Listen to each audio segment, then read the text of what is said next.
இன்றைக்கி நம்ம இண்டஸ்ட்ரீஸில் ரொம்பவும் அதிகமாக பார்க்குற ஒரு பம்புன்னு பார்த்தீங்கன்னா அது சென்ட்ரிஃபிகல் பம்பு தான். இந்த சென்ட்ரிஃபிகல் பம்ப் பார்த்தீங்கன்னா வாட்டர் சப்ளை பண்ணுற சிஸ்டமாக இருக்கட்டும், கெமிக்கல் பிளான்ட்டாக இருக்கட்டும், ஆயில் அண்ட் கேஸ் இண்டஸ்ட்ரீஸாக இருக்கட்டும், பவர் பிளான்ட்டாக இருக்கட்டும், இந்த மாதிரி எந்த ஒரு இண்டஸ்ட்ரீஸ் எடுத்துக்கிட்டாலும் சென்ட்ரிஃபிகல் பம்ப் ரொம்பவுமே அதிகமாகவே இருக்குது.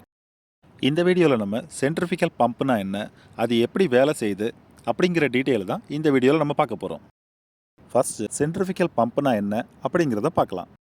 சென்ட்ரிஃபிகல் பம்புங்கிறது ஒரு ரொட்டேட்டிங் இம்பலரோட ஹெல்ப் மூலமாக லிக்யூடை ஒரு இடத்துலேருந்து இன்னொரு இடத்துக்கு ட்ரான்ஸ்ஃபர் செய்ய யூஸ் பண்ணுற ஒரு பம்ப் தான் சென்ட்ரிஃபிகல் பம்ப். இந்த பம்பில் பார்த்திங்கன்னா லிக்யூட் மேலே ஒரு சென்ட்ரிஃபிகல் ஃபோர்ஸை க்ரியேட் பண்ணுறது மூலமாக அந்த லிக்யூடை ஒரு இடத்துலேருந்து இன்னொரு இடத்துக்கு மூவ் பண்ண முடியுது. அதாவது பம்போட இம்பலர் ரொட்டேட் ஆகும்போது லிக்யூட் மேலே பார்த்தீங்கன்னா ஒரு அவுட்வர்ட் டைரக்ஷனில் ஒரு ஃபோர்ஸ் க்ரியேட் ஆகுது. இதனால் லிக்யூட் பார்த்தீங்கன்னா அவுட்வர்ட் டைரக்ஷனுக்கு தள்ளப்படுது. இந்த இம்பலர் கொடுக்குற ப்ரெஷர்னால் பார்த்தீங்கன்னா லிக்யூடோட வெலாசிட்டி எனர்ஜி பார்த்தீங்கன்னா இன்க்ரீஸ் ஆகுது. இந்த வெலாசிட்டி எனர்ஜி பார்த்தீங்கன்னா ப்ரெஷர் எனர்ஜியாக கன்வெர்ட் பண்ணப்பட்டு லிக்யூட் பார்த்தீங்கன்னா டெலிவரி பைப் மூலமாக வெளியே அனுப்பப்படுது. இந்த சென்ட்ரிஃபிகல் பம்ப் எப்படி ஒர்க் ஆகுது அப்படிங்கிறத ஒரு சின்ன எக்ஸாம்பிள் மூலமாக பார்க்கலாமா? அதாவது ஒரு பக்கெட்டில் தண்ணி எடுத்துக்கோங்க. அதில் உங்கள் கையை வச்சு நல்லா ரொட்டேட் பண்ணுங்கள். இப்போ நீங்கள் எவ்வளோ ஸ்பீடாக ரொட்டேட் பண்ணுறீங்களோ அதுக்கேற்ற மாதிரி அந்த பக்கெட்டில் உள்ள தண்ணி பார்த்திங்கன்னா எல்லாமே அவுட்வர்ட் டைரக்ஷனில் மூவ் ஆகும்.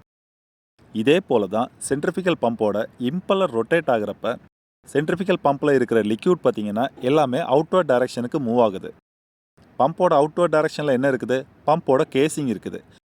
கேசிங்கோட டிசைன் காரணமாக அந்த லிக்யூட் எல்லாமே கரெக்டாக டெலிவரி பைப் மூலமாக வெளியே வருது. இப்படி தான் ஒரு சென்ட்ரிஃபிகல் பம்ப் கண்டினியூஸ் ஃப்ளோவை க்ரியேட் பண்ணுது. இப்போ ஒரு சென்ட்ரிஃபிகல் பம்பில் என்னென்ன முக்கியமான பார்ட்ஸ் இருக்குது அப்படிங்கிறத நம்ம பார்க்கலாம். ஃபஸ்ட்டு பார்த்திங்கன்னா மோட்டார், அடுத்தது மெயின் ஷாஃப்ட், அடுத்ததாக பார்த்திங்கன்னா இம்பலர், அடுத்ததாக பம்ப் கேசிங், அடுத்ததாக சக்ஷன் பைப், கடைசியாக பார்த்திங்கன்னா டெலிவரி பைப் இருக்குது. இந்த மோட்டார் பார்த்திங்கன்னா ஒரு பவரை ப்ரொடியூஸ் பண்ணுது. அதாவது எலக்ட்ரிக்கல் எனர்ஜியை கைனட்டிக் எனர்ஜியாக கன்வெர்ட் பண்ணுறது பார்த்திங்கன்னா இந்த மோட்டார். இந்த பவர் பார்த்திங்கன்னா மோட்டரோட ஷாஃப்ட் மூலமாக ட்ரான்ஸ்ஃபர் ஆகுது. அது எப்படின்னு பார்த்திங்கன்னா மோட்டரோட ஷாஃப்ட் பார்த்திங்கன்னா கப்ளிங் மூலமாக பம்போட மெயின் ஷாஃப்ட் கூட கனெக்ட் ஆகிருக்குது. இந்த மெயின் ஷாஃப்ட் பார்த்திங்கன்னா பம்போட இம்பலர் கூட டைரெக்டாக கனெக்ட் ஆகிருக்கும். இந்த இம்பலர் தான் பார்த்திங்கன்னா ஒரு லிக்யூடை ஒரு இடத்துலேருந்து இன்னொரு இடத்துக்கு மூவ் பண்ண வைக்கிற ஒரு மெயின் ரொட்டேட்டிங் காம்போனண்ட். இந்த இம்பலரை பார்த்திங்கன்னா பம்ப் கேசிங் கவர் பண்ணியிருக்கும். இந்த பம்ப் கேசிங் தான் பார்த்திங்கன்னா லிக்யூடோட ஃப்ளோ டைரக்ஷனை கைட் பண்ணுற ஒரு முக்கியமான எலிமெண்ட். அடுத்ததாக பார்த்திங்கன்னா சக்ஷன் பைப். பம்போட சக்ஷன் பைப் பார்த்திங்கன்னா லிக்யூட் உள்ளே என்ட்ரு ஆகிறதுக்கு யூஸ் ஆகுது. டெலிவரி பைப் பார்த்திங்கன்னா லிக்யூட் வெளியே டெலிவர் ஆகிறதுக்கு யூஸ் பண்ணுறாங்க. இந்த சென்ட்ரிஃபிகல் பம்பை ஸ்டார்ட் பண்ணுறதுக்கு முன்னாடி பண்ண வேண்டிய ஒரு முக்கியமான ப்ராசஸ் இருக்குது. அதுதான் பம்ப் ப்ரைமிங். ப்ரைமிங்கிறது என்னன்னு பார்த்தீங்கன்னா பம்போட கேசிங், சக்ஷன் பைப் இது ரெண்டுலேயுமே இருக்கிற ஏரை கம்ப்ளீட்டாக ரிமூவ் பண்ணுறதுக்கு பேர் தான் ப்ரைமிங். ஏரை எப்படி ரிமூவ் பண்ணுறதுன்னு பார்த்தீங்கன்னா லிக்யூடை உள்ளே ஃபில் பண்ணுறது மூலமாக ஏர் ஆட்டோமேட்டிக்காகவே ரிமூவ் ஆகிடும். இந்த ப்ரைமிங் எதுக்காக பண்ணணும்னு பார்த்தீங்கன்னா ஒரு சென்ட்ரிஃபிகல் பம்பால் ஏரை பம்ப் பண்ண முடியாது. இந்த பம்ப் கேசிங் ஃபுல்லாகவுமே லிக்யூடை ஃபில் பண்ணால் மட்டும்தான் இந்த சென்ட்ரிஃபிகல் பம்பால் ஒழுங்காக பம்ப் பண்ண முடியும். இதனால தான் பம்பை ஆப்ரேட் பண்ணுறதுக்கு முன்னாடி பம்பை கண்டிப்பாக ப்ரைமிங் பண்ணிட்டு தான் அடுத்தது ஸ்டார்ட் பண்ணணும். இப்போ சென்ட்ரிஃபிகல் பம்ப் எப்படி ஒர்க் ஆகுது அப்படிங்கிற ஒர்க்கிங் பிரின்சிபலை பற்றி பார்க்கலாம். மோட்டார் ஸ்டார்ட் ஆன உடனே பார்த்திங்கன்னா மோட்டாரோட பவர் ஷாஃப்டை ரொட்டேட் பண்ண வைக்கும். இப்போ இந்த மோட்டாரோட ஷாஃப்ட் பார்த்திங்கன்னா இம்பலர் கூட கனெக்ட் ஆகிருக்கிற ஷாஃப்டை ரொட்டேட் பண்ண வைக்கும். இதனால் இம்பலர் பார்த்திங்கன்னா ஹை ஸ்பீடில் ரொட்டேட் ஆக ஆரம்பிச்சிடும். இம்பலர் ரொட்டேட் ஆக ஆரம்பித்த உடனே பார்த்திங்கன்னா இம்பலர் பிளேட்ஸ் எல்லாமே லிக்யூடை வந்து அவுட்வர்ட் டைரக்ஷனுக்கு தள்ள ஆரம்பிச்சிடும். இதனால் லிக்யூட் மேலே பார்த்திங்கன்னா ஒரு சென்ட்ரிஃபிகல் ஃபோர்ஸ் ஆக்ட் ஆகுது.